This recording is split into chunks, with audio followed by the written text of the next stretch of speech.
सलाम मसनून। आपके अपने यूट्यूब चैनल उर्दू जहाँ हम वहाँ पर आपका इस्तकबाल है, खैर मकदम है।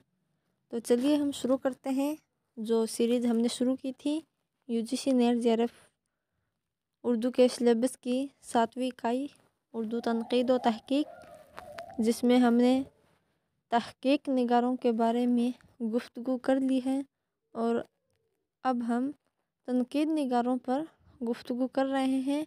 तो तनकीद निगारी के सिलसिले में यह हमारी आज की चौथी वीडियो है।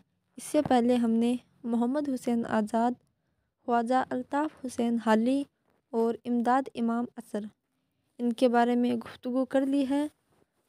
तो जिन्होंने भी ये वीडियोस नहीं देखी हैं तो वो प्लेलिस्ट पर जाकर ये वीडियो ज़रूर देख लें। तो शुरू करते हैं हम। आज का हमारा टॉपिक है शिबली नोमानी।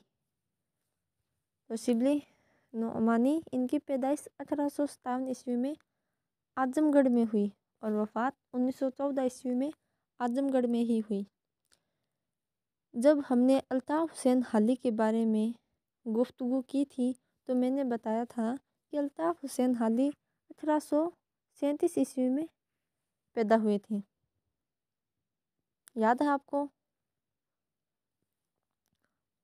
और शिबली नोमानी ये यानी अल्ताफ़ हुसैन हाली की पैदाइश के 20 साल बाद शिबली नोमानी पैदा हुए 1857 ईस्वी में। कहाँ?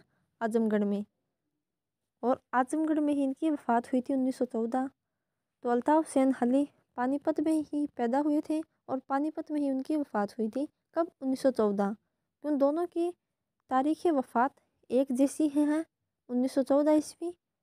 सिर्फ पैदाइश में एतराफ़ है, मुख्तलिफ है। हाली 20 साल पहले पैदा हुए और शिबली 20 साल के बाद। तो 1837, 1857, 1914, 1914 ऐसे आपको याद रखना है। और कल मैंने इमदाद इमाम असर के बारे में बताया था। वो 1849 ईस्वी में पैदा हुए थे और 1934 ईस्वी में उनकी वफ़ात हुई थी। अब देखिए इनकी शिबली नोमानी की तसानीफ़। मुआजना अनीस व दबीर, इल्मुल कलाम। याद रखें ये सभी बहुत ही इम्पोर्टेंट है क्योंकि इम्तिहान में अक्सर ये पूछी जाती है। मुआजना अनीस व दबीर किसकी है? तो शिबली नोमानी। इल्मुल कलाम, शेरुल अजम, ये 5 हिस्सों पर मुश्तमिल है। अल फारूक, अल मामून, सीरतुल नबी। तो ये इनकी तसानीफ़ के नाम हैं। अब इनके तनक़ीदी नज़रियात देखिए।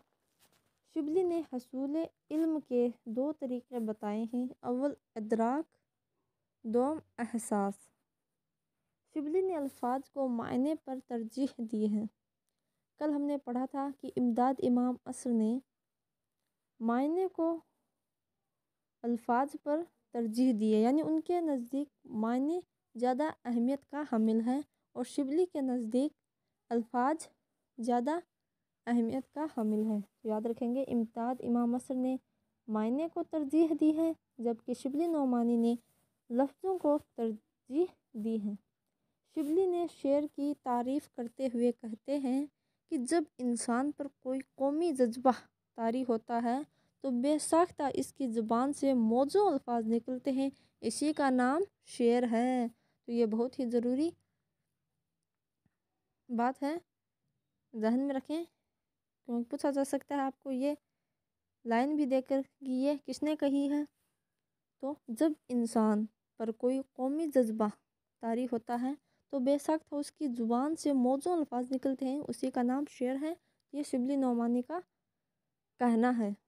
शिबली के नज़दीक शेर के लिए वज़न लाजमी नहीं, इनके नज़दीक वज़न लाजमी नहीं। शिबली ने शायरी को ज़ौक़ी और वजदानी चीज़ करार दिया है। शिबली ने तख़य्युल को, तख़य्युल यानी इमेजिनेशन, काल्पनिक,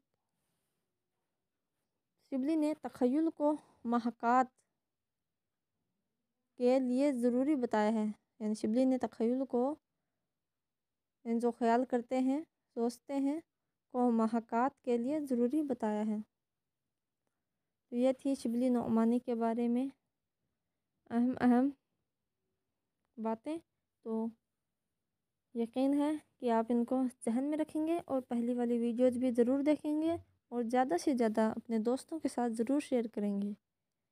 تو آج کے لیے اتنا ہی، اب دیجیے مجھے اجازت، کل پھر ملیں گے۔ اللہ حافظ۔